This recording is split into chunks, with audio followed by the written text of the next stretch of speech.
cool thing about history is that it really is everywhere, and sometimes we don't take time to just see what's in our backyard. So that's what we're going to do today, and we're going to check out the local museum, see what we can learn about this town.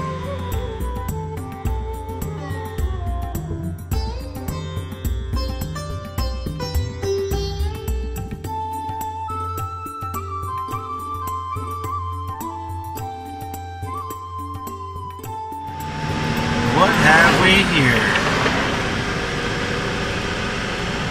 I guess we're gonna have to make a stop. So according to this marker right here, this used to be where the school was, and it burned down in 1971. It was the first school. I guess there's a lightning strike that hit it. Also, this is where the blacksmith was,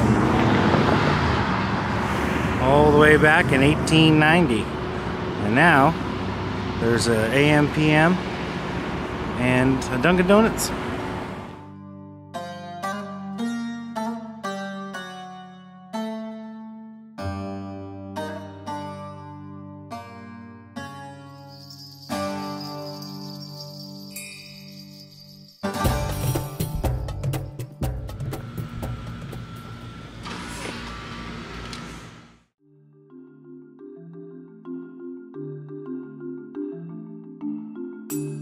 My name's Julie Zimmerman. Julie, pleasure.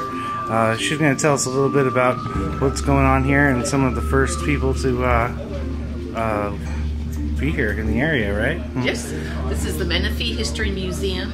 We're located on Garbani Road next to the Boys and Girls Club and Menifee Valley Middle School. So we set up the museum in chronological order. This is a Native American area. We have matates, we have monos, we have a comal that was used by the Native Americans. They would put it in the fire, cook their wee wish, which is ground up acorn that they would grind up on the matates, and cook it. There's a hole in the top, so they would take a stick and pull out the comal with that. That's cool. And you were saying that they use this one here for target practice. Yes. This is a discoidal. It's round.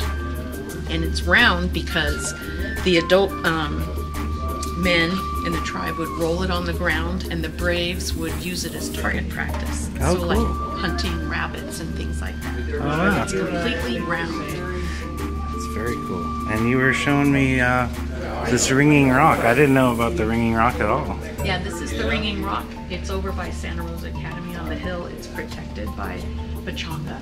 If you push the button, this is what it sounded like when it was hit with a rock. Wow. So it was used to gather people together because maybe something important was happening. Very cool. What can you tell me about what's going on right here with all these feathers? This is an eagle feather dancing skirt. Oh. These, of course, are not real eagle feathers. And these are abalone shells. They would use those for trade because we're located in an arid climate. And the abalone shells are, of course, from the coast. So when the Native Americans from this area would go around through Temecula Valley and around through the base, they would see other Native American villages, and then they'd trade the abalone shells for what grows in this area called chia. So I don't know if you've seen chia in the grocery store and heard about it, or maybe put it in all your What do you do with it? power drinks. Oh, yeah? It actually expands in your stomach. So the Native Americans love chia. In fact, this is what it looks like. It grows tall, purple plant about this tall. You pick it from the plant and shake it in your palm of your hand, and the seeds come out. So these seeds are here. It's called cool. chia. Does it make you have energy? Or? Oh yeah, it's for endurance. Oh. Did Menifee used to be a mining town?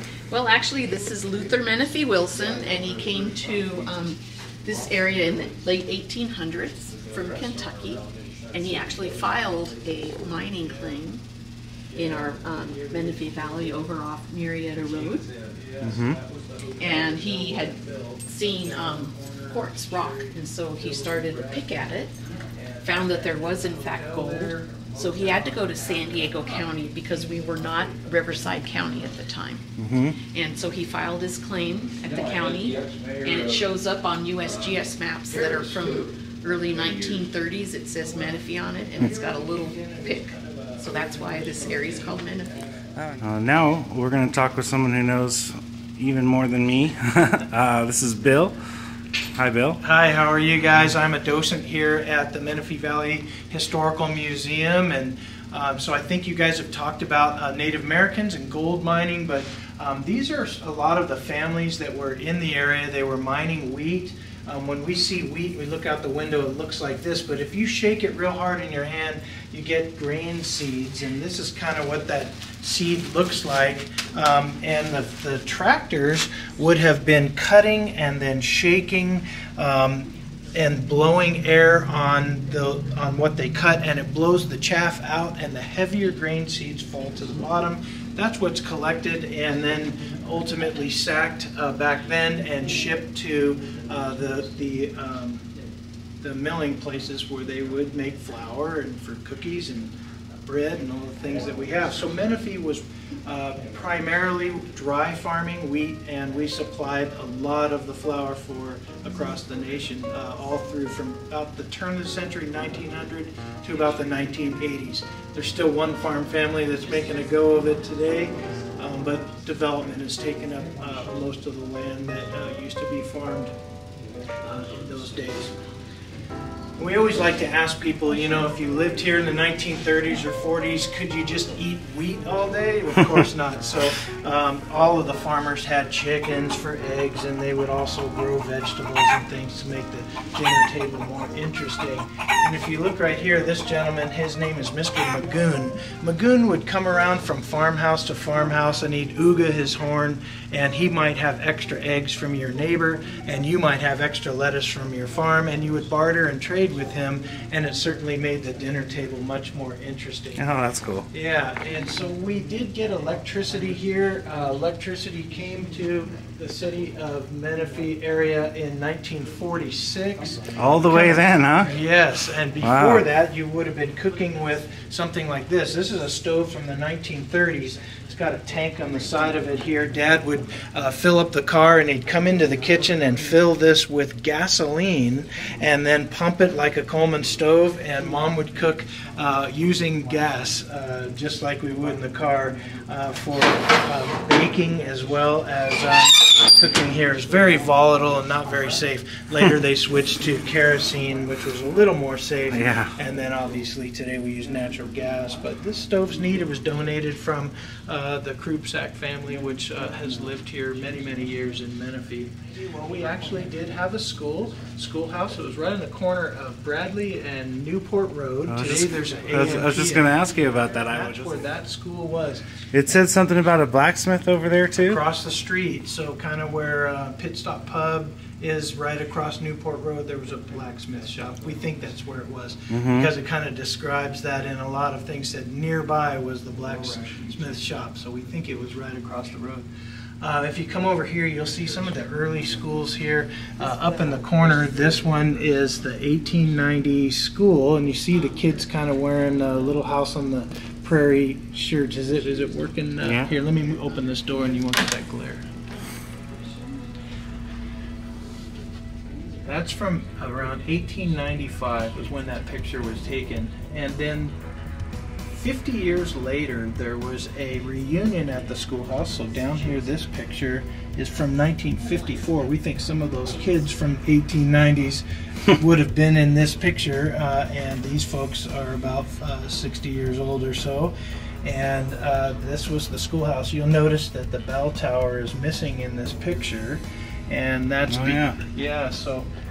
That got struck by lightning. It did in 1916 in the belfry. Got hit by lightning. They set it aside next to the school, and then later in 1952 they built this school that we're in right now. So today we're in this classroom, and right over here where you came through the side gate was the bell from the 1890 school, and it stayed out in the front here, and the kids all rang the bell from the 50s all the way until about I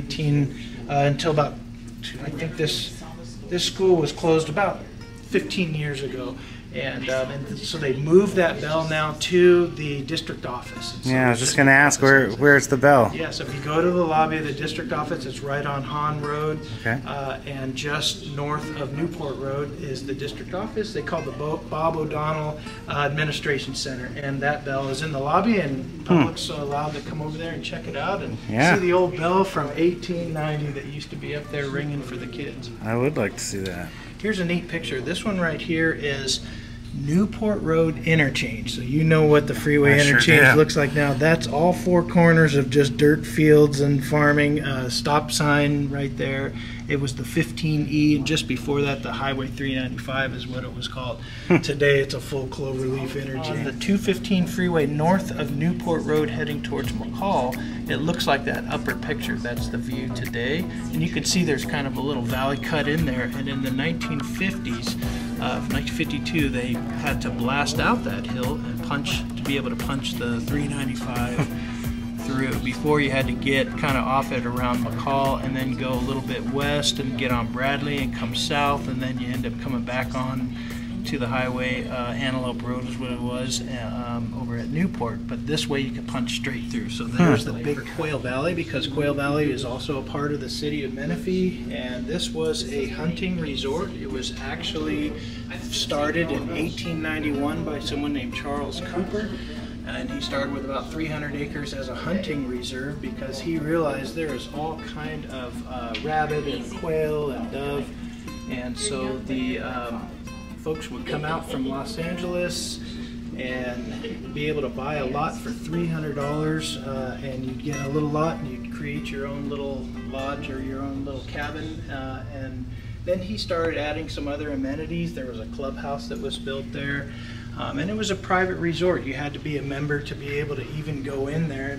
And then in the 70s, Charles Cooper's son, who was running it at that point, decided to just take away the club membership and just make it a community. And so here we now have it today. And it kind of explains why some of the streets in that grid area are a little substandard. They're one-way streets and they don't really have curbs and street lights and things. And it's because it was originally developed in 1891. We also have a community of Sun City, and that was built by Del Webb. In late 50s, he was finishing his first retirement community in Arizona, and it was very successful. And so he came and looked for land, and he ended up buying a lot of the farmers' properties here. Almost all of Menifee he had purchased or had in title, and started building his second senior retirement community, an active community. And a lot of people still live there today. He built quite a few thousand homes, and then in the 70s he decided he had other interests. He was building the Mint Hotel in Las Vegas and things over in Florida, and malls down in San Diego, and so Del Webb returned a lot of that farmland to the farm families. But he did develop Sun City community, and it's a great community that we embrace, and we love the history of that place that was imagined in the 60s and is still going strong today. We incorporated the city of Menifee in 2008. So here we are, this is 2022, so 14 years ago. In fact, yesterday was the city's birthday. On that date, October 1st, 2008, we became a city. So excited to be here, and a lot of people think this is a brand new place, but as you can see, we had miners here in the 1800s, early homesteaders here, also in the late 1800s, and farming all throughout the 1910s and 20s and 30s, up until this most recent time that we live in today, where it is one of the, in fact, I think we're the 5th fastest growing city in California. And I have the pleasure of serving as the mayor of the city of Menifee as well. And are you?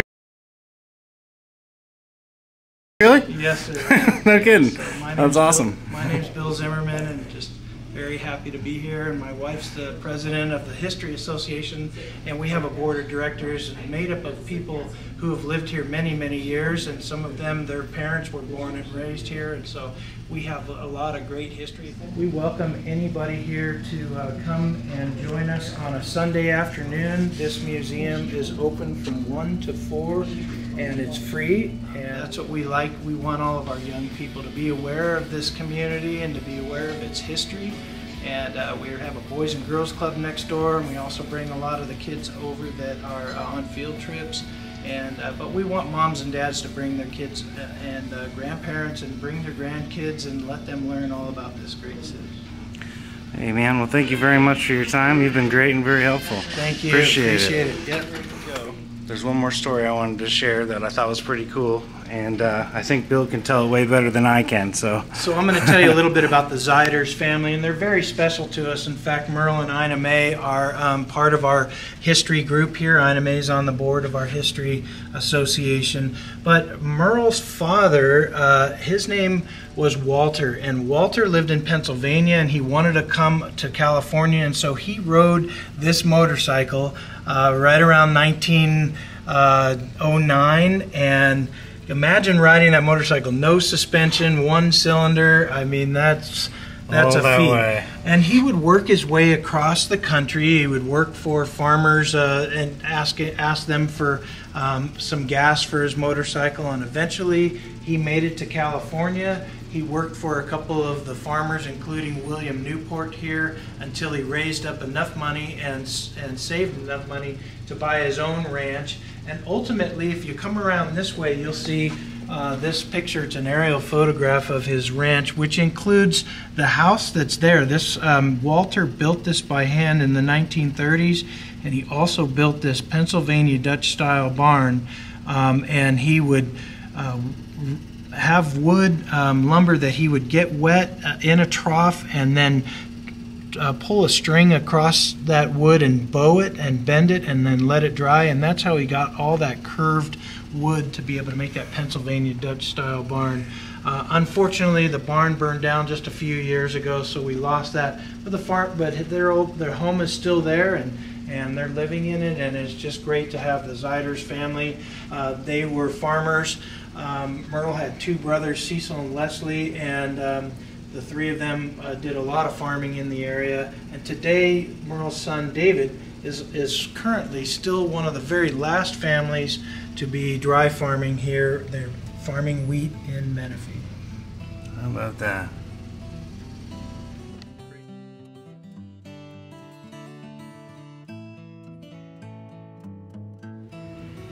Hey guys, that was awesome. These guys are great. If you're in the Menifee area and you want to learn a little bit more about the town, stop in and talk to these guys. They really know what's going on.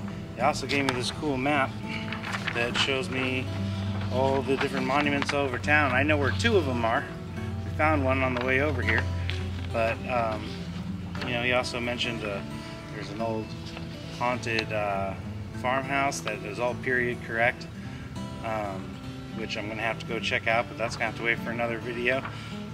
But just goes to show that in a little town, maybe in your little town, you haven't taken the time to take a look around and explore, but history is everywhere, like I said, so sometimes you gotta look for it, but it sure is cool when you find it. So, till next time.